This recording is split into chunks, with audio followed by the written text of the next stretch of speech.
Okay, so I'm here with Jennifer. She graduated from Blake High School in Gaithersburg, Maryland, right? Oh, Silver Spring, Maryland, actually, Yes. right? So Jennifer, talk a little bit about your educational experience, how it was getting through school, and Well, I grew up in Washington, D.C., mhm. Northwest to be exact, and a lot of my classmates, including my brothers, weren't really hip and they didn't want to go to school. Actually, they wanted to be hip, I should say. And I was different. They called me a nerd. I was very, um, I was very particular about my homework being done, about going to school. And I can say school has always been my thing. It's been hard, but I had my aunt say a couple things that because I was raised in DC and I was raised in Mount Pleasant to be exact, that I wasn't going to be successful. She didn't know where I came from because I had a different drive to attend school and to keep going um, because my brothers didn't have the same.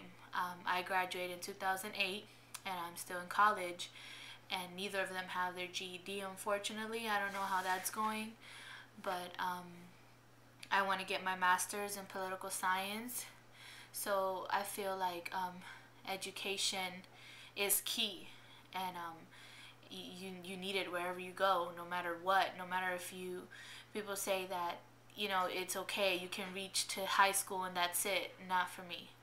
Maybe even after I get my master's in political science, I may still attend law for 3 years, law school.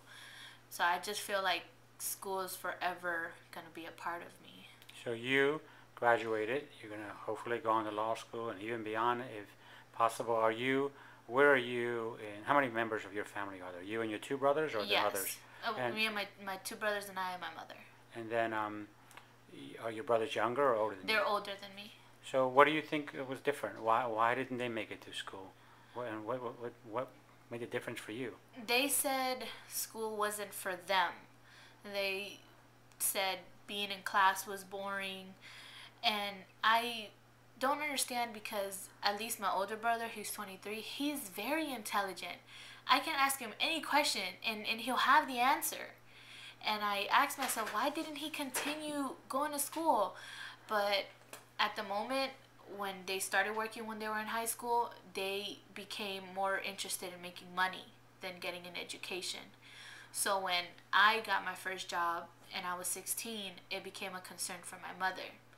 And I told her and I promised her, I was like, Mom, I'm going to do both. If I can't do both, what I will quit is my job, not school. I would say because a job, it can be temporary. I can try things out. I can get my own money. But education is always ongoing. And I've kept my promise till this day. I've been working since I was 16, part-time, and still attending school. And it's hard, but if you have that drive, if you have that commitment and responsibility, you'll make it. It'll be hard and you'll be stressed, but if you just believe that you can and you want to have both, you got to work hard. So drive and commitment. I hear that. That seems like it's taken you this far, and it'll continue to take you further. I mean, would you talk about your brother? The one brother in particular is really smart. I mean, you sound like you have a mother who was supportive and behind your education, and likely theirs as well.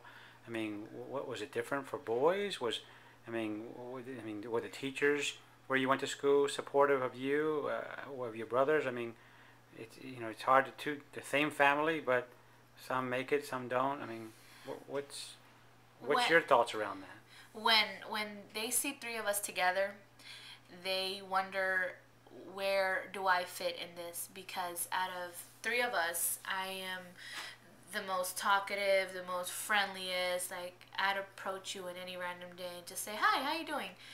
And I think that because my teachers knew that I was very outgoing, if at some point I looked unhappy or concerned or worried, they would sit me down and talk to me about it. Versus my brothers, they kept everything to themselves. And I seek counselors on my own as well. I was in elementary. I knew the whole staff. I knew the principal. I knew my principal in my high school, and I just always been very talkative. And I've told myself that I was going to keep going to school. I was going to work hard and I was going to try hard because in the future I want to be a lawyer. And if not a lawyer, I see myself being a governor or a mayor. And you have to work really hard for that. And I feel like I have the drive, and I feel like I have the commitment, like I said, and I feel like I can be responsible. And if I just do things accordingly, it will work. My brothers are ambitious as well, but I think that in their mind, it's not all about school. I can still make money. So you sound like, you made a decision, they made a decision. There's some responsibility that comes with that decision. Is our society creating a situation where everyone's sort of seeming to be on a level playing ground, that they're able to succeed, or what's your thoughts around that? Or kids sometimes, I mean, it sounds like the teachers were cared about them, that they had every opportunity you did. I mean, is there more to it than that, or is it just that they made a decision and didn't to go one way and you did another? You gotta understand that a teacher is responsible for a certain amount of kids. And if a teacher is committed to getting to know her students, it's still going to be hard for her to outreach to every single one of them. And I guess I was just one of those kids that didn't wait for the teacher to acknowledge me or get to know me. Some way, somehow, I always stood out. My brothers didn't. They would sit in the back. For example, they were the ones who didn't ask questions. They were the ones who didn't really want to make friends sometimes in class. And like I said, they were to themselves. And I guess that's what kids do now. They go to school to socialize. And the whole way through school it becomes maybe like a popularity countdown, like who knows the most people or who's invited to the hottest parties. I was into that, but I still paid attention in class. I still did my work. I still got good grades. It just depends who you are. So the last question, what's it like to be Latina and educationally successful? Some people think that those two things don't go together. What do you say about that? It feels great.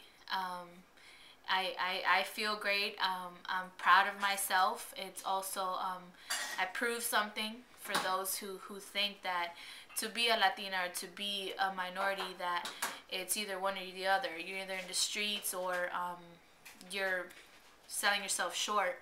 And I'm proud of myself because I'm still going strong. And all those negative words that even my family members once said, I didn't let it get to me because I'm me and I'm the only person that can control what I do and who I can become. Thank you so much.